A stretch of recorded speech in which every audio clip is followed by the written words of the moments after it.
experiment, the teacher not saying a word, and the kids have to figure out exactly what the processes are and what happened with respect to that experiment. Those are some of the things I'd like to see in terms of developing more of kind of the critical thinking skills for our kids in the 21st century. Thank you. Okay. Mr. Bochinski? At least for the last quarter century, this has been in the education profession. The idea is to move more and more to what is called critical thinking now, critical and creative thinking. And in Weston, that is one of the top priorities. That is what the administration works on with the staff in professional development. That's what our curriculum instructional leaders look for. It is important, but the questioner, of course, says you have to accept NCLB, which I from the beginning, I didn't like very much of what was going on in that, because I could tell that it would just not be appropriate for a school system like Weston. Weston is not a failed school that needs a battery of tests every grade from 3-8, and then the state layers on the grade 10 battery in cap testing. It's all for the purpose of identifying schools with a failing population and making them make it better, which is a great goal nationally.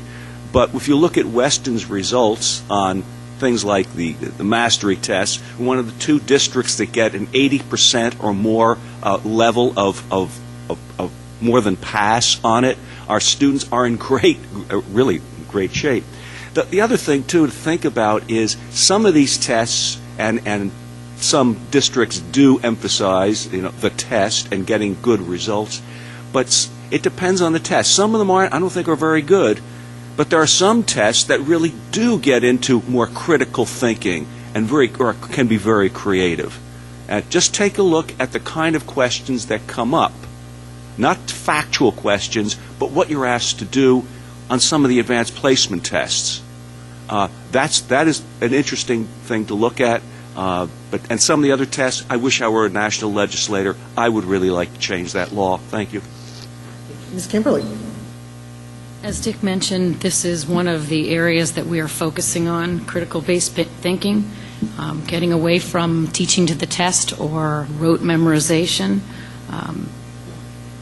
applying concept-based learning rather than a cookbook model per se. Children go into settings and are actually applying skills. The teacher may model something, and then they have to figure out actually how to do what the teacher has already modeled for them, perhaps in a science experiment or in a simulation in a social studies class. In 8th grade, they actually go on the Oregon Trail and write a diary about the experience of, they've learned the background and the history, and they actually have to live a week or two on the Oregon Trail, and what do they eat, where do they sleep, what's the process that they're going through emotionally, and all of those type of skills are embedded into the programs that we're working with today.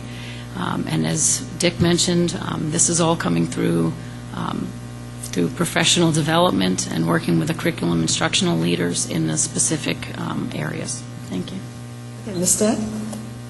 I'd just like to say that I have the benefit of having a running mate who chairs the curriculum committee, and I've been able to gain a lot of insight from Lynn. The issues that have been raised so far in the questioning are pointing out whether it's technology other than smart boards, what we can do to maintain our talented teachers, what can we do to build creative and critical thinking skills. It shows how many pieces are involved in the complex algorithm of what it costs to run our schools. Cost is always a consideration. We need to be able to distinguish our students and stay competitive with other districts. I will support our administration with going forward. They have made, the excellent rating of our schools, K through 12 across the state, did not happen by mistake. It's the result of smart, responsible choices made by our administration and this board in charting a course for the schools. I don't want to discount the importance of the testing, because digging deep into the data from the standardized testing, that informs plans for improvement. We should always be continually looking ahead, not be satisfied with resting on our laurels, and not satisfied with yesterday's accomplishments. There's always room to look forward and continue to maintain Weston's preeminence as we move on. Thank you. Any rebuttal on that question? All right, the next one goes to Mr. Bochinski first.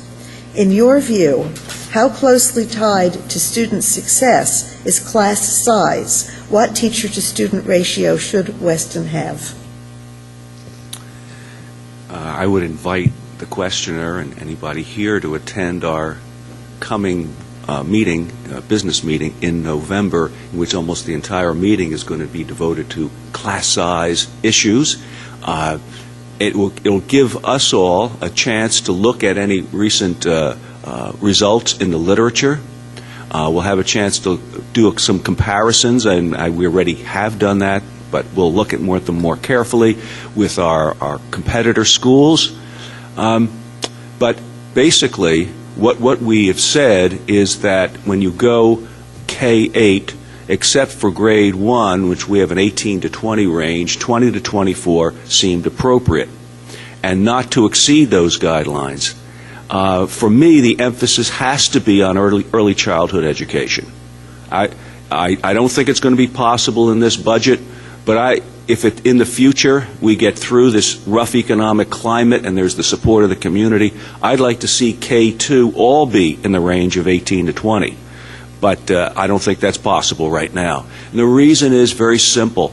Those are the children, our students, who are the most dependent. They're very willing to come in and learn, but they really need support.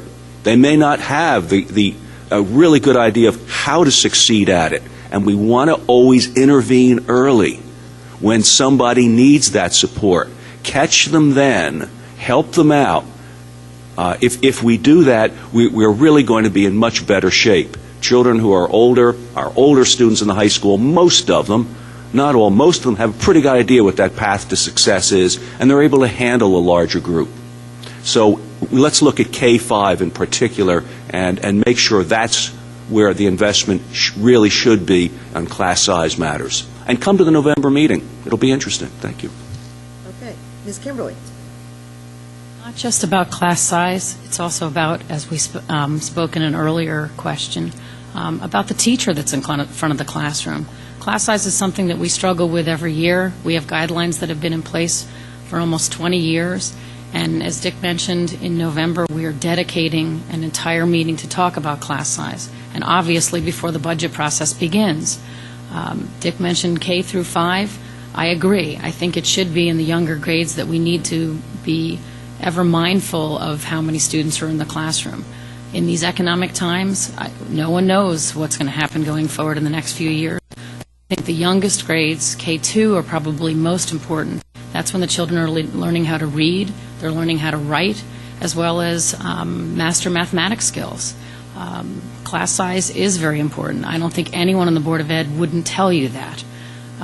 We are working within a guideline that has 20 to 24, as Dick mentioned, and it's smaller for the year that we determined that reading really does occur. As I said before, I think it's just as equally important who is in that classroom with those students, and that we continue to work with those teachers and improve their skills and be able to work with not just individual students, but in small group settings. Thank you.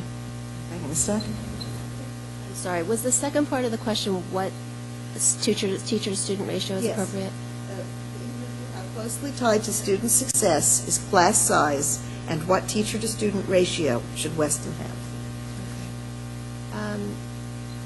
Student success is tied to class size in regards to how that teacher can reach each individual child. As has been mentioned, the class size guidelines for the board have been in place for 20 years. Enrollment over that time has fluctuated significantly. And the greatest challenge is for a teacher to be able to meet the needs of children of all capabilities and backgrounds, particularly at the younger levels. And all the studies do indicate that if there is attention, individualized attention given in the earlier grades, the need for intervention in later years decreases. The enrollment numbers need to be looked at closely. NSDEC projections are there as a tool for the